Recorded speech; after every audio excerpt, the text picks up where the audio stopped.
ខ្ញុំជាម្ចាស់សហគ្រាសធុនមីក្រូតើខ្ញុំអាចចុះឈ្មោះជាអ្នកសេដ្ឋកិច្ចក្រៅប្រព័ន្ធក្នុងថ្នាក់ KMI ដែរទេហើយខ្ញុំត្រូវមានកាតព្វកិច្ចបង់ពន្ធដារដោយពេលចុះឈ្មោះដែរឬអត់ ចុះខ្ញុំជាបុគ្គលិកបម្រើការនៅហាងកាហ្វេតើខ្ញុំអាចចុះឈ្មោះជាអ្នកសេដ្ឋកិច្ចក្រៅប្រព័ន្ធនៅលើថ្នាក់ KMI បានដែរឬទេចុះបើខ្ញុំមានមុខរបរផ្ទាល់ខ្លួនវិញតើខ្ញុំអាចចុះឈ្មោះជាអ្នកសេដ្ឋកិច្ចក្រៅប្រព័ន្ធនៅលើថ្នាក់ KMI បានដែរឬទេហើយខ្ញុំត្រូវចុះកាតព្វកិច្ចបង់ពន្ធក្រោយការចុះឈ្មោះដែរឬអត់សហគ្រាសធុនមីក្រូកម្មករនិយោជិតនៃសហគ្រាសធុនមីក្រូ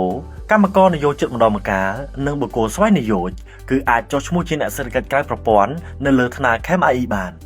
នៅក្នុងវីដេអូនេះលោកស្រីជាណាលីដែលជាប្រធានការិយាល័យគ្រប់គ្រងការងារប្រមូលចំណូលពន្ធនៃនាយកដ្ឋានគ្រប់គ្រងអ្នកជាប់ពន្ធតូចនិងមធ្យមនៃអគ្គនាយកដ្ឋានពន្ធដារនិងបកស្រាយចម្ងល់របស់បងប្អូនប្រជាពលរដ្ឋថាតើក្រោយការចុះឈ្មោះនៅលើថ្នាក់ KMI នេះត្រូវមានកាតព្វកិច្ចពន្ធដារឬទេ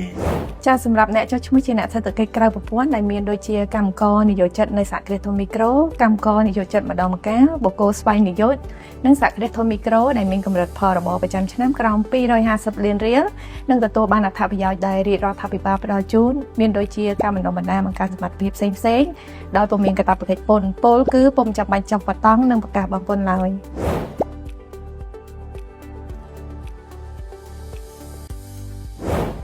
ចា៎នាងខ្ញុំសូមចូលរួមអំពាវនាវដល់បងប្អូនដែលជាអ្នកសេដ្ឋកិច្ចក្រៅប្រព័ន្ធដែលមានដូចជាកម្មករនិយោជិតនៃសហគ្រាសធុនមីក្រូកម្មករនិយោជិតម្ដងម្កាលបុគ្គលស្វ័យនិយោជនិងសហគ្រាសធុនមីក្រូសូមអញ្ជើញមកចុះឈ្មោះនៅថ្នាក់ Digital ដើម្បីការអភិវឌ្ឍសេដ្ឋកិច្ចក្រៅប្រព័ន្ធដើម្បីទទួលបានកញ្ចប់អត្ថប្រយោជន៍ពីរាជរដ្ឋាភិបាលដែលមានការបណ្ដុះបណ្ដាលបង្កើនសមត្ថភាពផ្សេងៗដោយពុំមានកាតព្វកិច្ចពន្ធពលគឺពុំចាំបាច់ចុះបតង់និងប្រកាសបង់ពន្ធឡើយហើយជាពិសេសសូមបងប្អូនកុំមានការព្រួយបារម្ភពីកាតព្វកិច្ចសារពើពន្ធ